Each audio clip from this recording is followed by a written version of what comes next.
So here it is, everybody. My game of the decade has to be PlayerUnknown's Battlegrounds, and I put it to you that PUBG has been the game that has saved the shooter genre and probably saved the video game genre for the more mature, thoughtful players out there on consoles and on PC as well.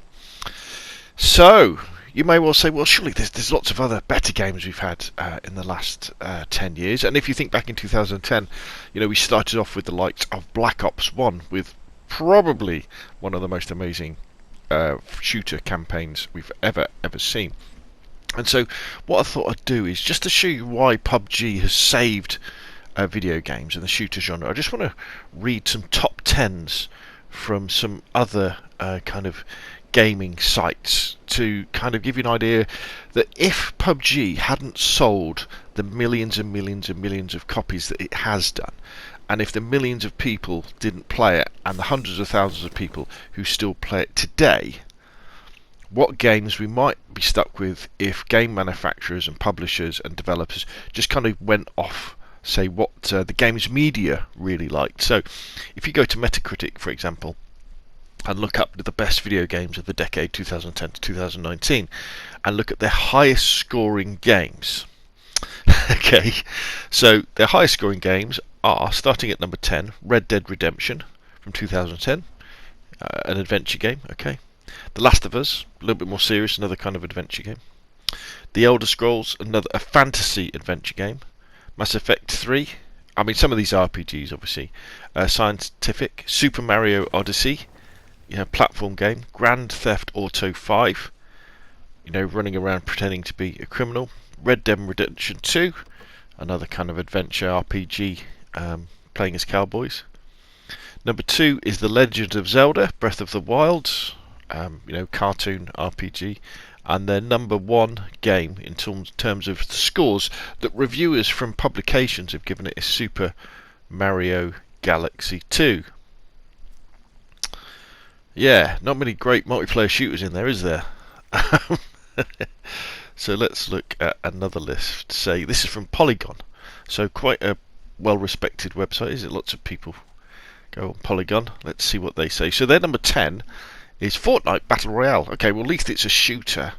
It's a cartoon shooter with silly building mechanics. But okay. Their number 9, The Witcher 3 Wild Hunt, fantasy RPG. Number 8, Dark Souls, runny roundy swordy thing, killing baddies. PT comes at number 7, a horror demo, a game that wasn't even finished. League of Legends, okay, I know lots of people like that sort of game. Pokemon Go, this really is the best games of the decade. Jesus Christ. So a mobile game where you go around collecting monsters. Number 4, Kentucky Route Zero. Yeah, great, a story game. Number 3, Spelunky, platformer. Number 2, Legend of Zelda Breath of the Wild, again another cartoony RPG. And the number 1 game of the last decade at Polygon is Minecraft. Let me think that. Let me just think about that for a minute. Their number 1 game. So again, we've got there was one shooter, wasn't there? One competitive, one multiplayer shooter, which was Fortnite Battle Royale. And this is what the Game Press talk about and write about a lot, and which is great. I mean, they're fine games. They're fine games. But we sort of constantly saw the ridiculing, really, of games like Call of Duty and the shooter genre. People who would put hundreds, if not thousands, of hours into shooters. And we also had the downhill spiral of the shooter genre as well, especially with sort of, I'll bring them up lots of times in this video, but with Call of Duty, with the way that Call of Duty, we saw it go from Black Ops 1 at the beginning of the decade through to, with the start of Advanced Warfare, the change towards advanced movement mechanics, which basically meant double jumping, sliding, wall running. We had that through Black Ops 3, we had it through Infinite Warfare, and we had it in Black Ops 4 as well. And then this little beauty called PUBG came along in 2017. Originally a mod, and then developed into a full game. What we had here was no frills combat, no frills shooting. If we put the battle royale genre to one side, you know what you basically got. It was, remember, it started as a third person shooter. It was always designed that way, a third person shooter, not a first person shooter, although they added that in later on. Where you had realistic gun mechanics, guns that kicked all over the place, no silly perks or skills or wall running or boosting, nothing really that would make it seem not like a slightly more arcadey military simulator. All the mechanics around the game are designed, to go towards more of the realistic side. Sounds is so important in this engine. No music playing. You've just got the sound effects of the wind, the rain, gunshots going off, the sound of your footsteps. Then you had the battle royale genre. So the idea is you would take 100 people and drop them all in to Erengel. I mean, this is Sanhok we're watching now, the jungle map. And they would then fight it out to the death until there was either one person left in solos, the last duos were left, or the last squad was left, or what was left of them, and they would win. Undoubtedly, this was helped by the fact that there was, at this time, we had the explosion in streaming with the likes of Shroud and Dr. Disrespect picking up on PUBG and playing it an awful lot. But I don't think it wasn't the streamers that made PUBG successful. It was PUBG that made it successful, because the graphics aren't brilliant, the game was clunky, and yet on PC and early access it sold millions of copies. And then eventually it made its way to Xbox and sold millions of copies on Xbox as well, even though it ran terribly. I myself bought an Xbox in order to play PUBG. And then finally it came to PlayStation 4, which is what you're seeing here, and then again it sold many hundreds of thousands of copies. And even today, if you go onto the Steam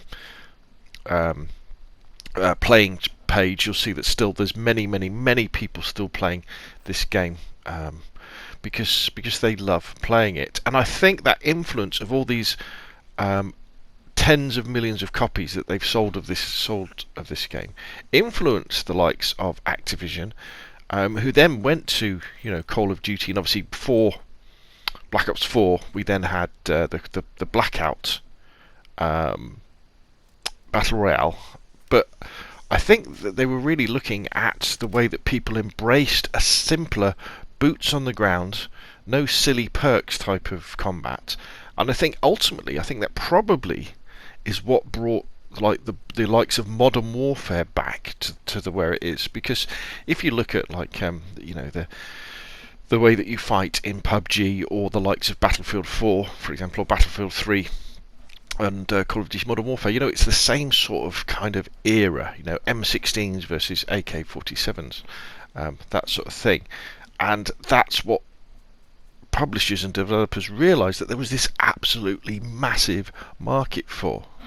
Even though the likes of popular websites were saying Mario platforms are so popular, even though they were saying the likes of RPGs are so popular, the shooter market kind of said, no, wow, this is what we've been waiting for so long. This is the game what we want. And that massive oil tanker that is game development and shooter game development started to swing back to a game that was more thoughtful, because PUBG, each game goes on for half an hour, where you can use tactics. You can't just run and gun and run around and try and kill people, because everybody will hear what you're doing, everybody will look in your direction, and you'll get shot.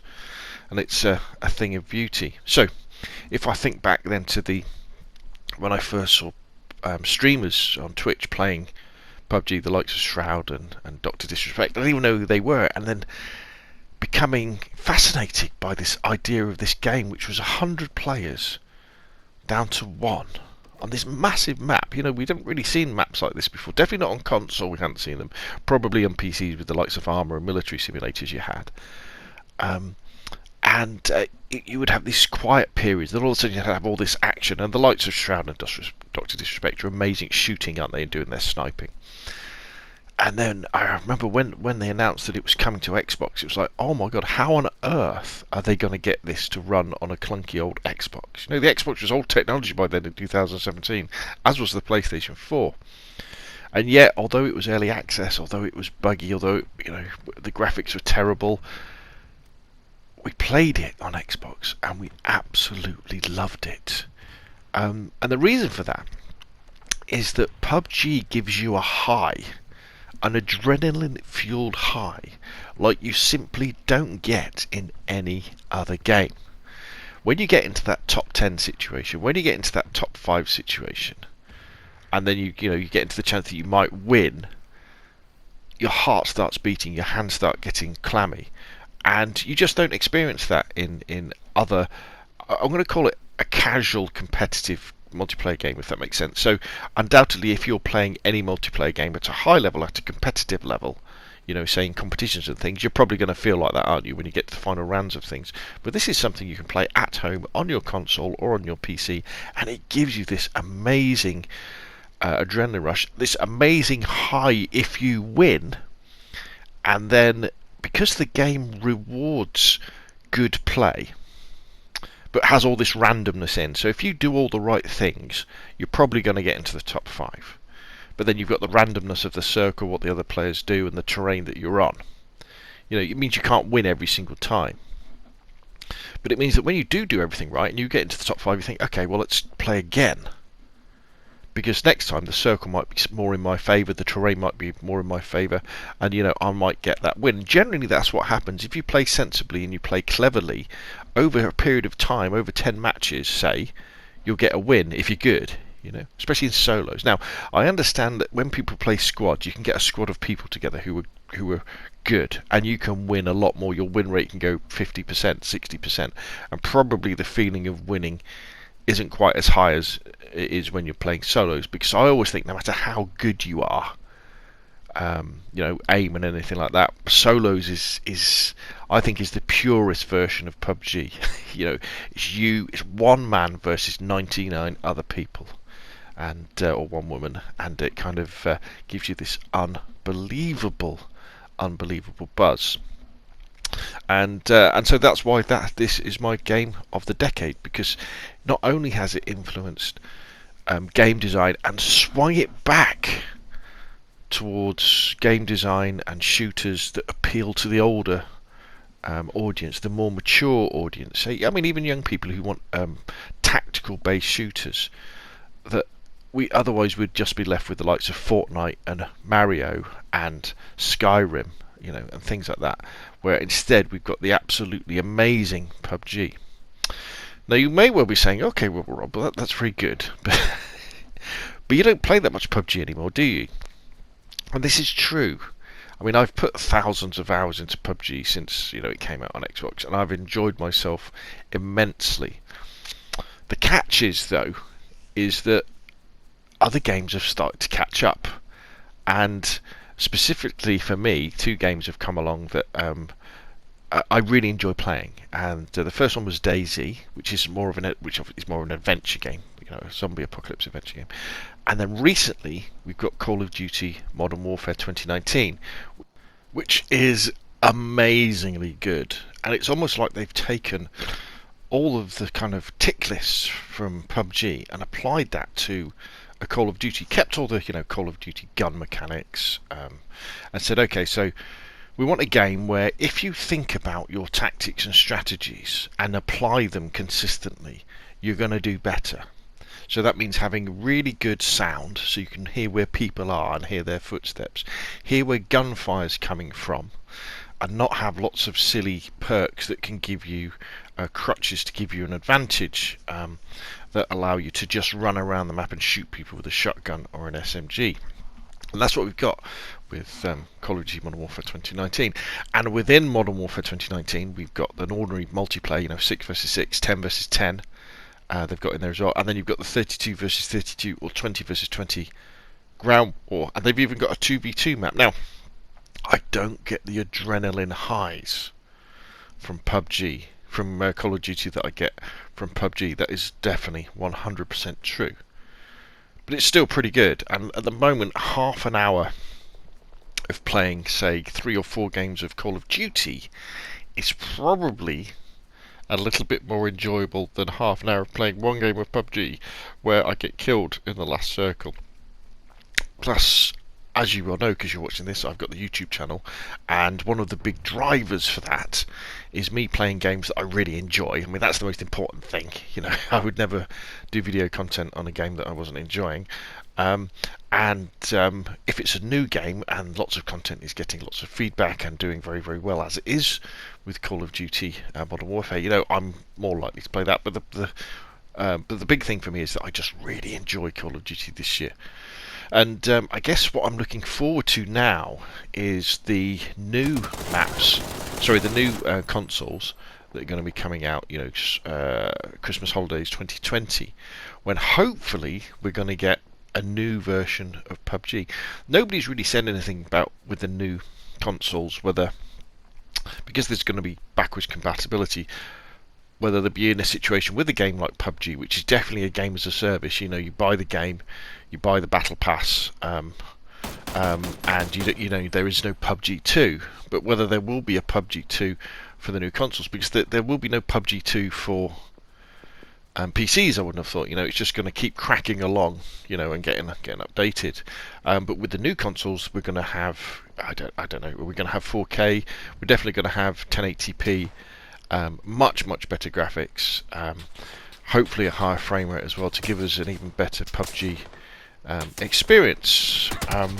I mean, the developers of PUBG, they have, you know, it tends to always be 2 steps forward, 1 step back. I'm not a particular fan of the way they do the map selection now, and the fact that you can't select the map, it's random. I liked it before when you'd have 3 in rotation and 1 specialist map.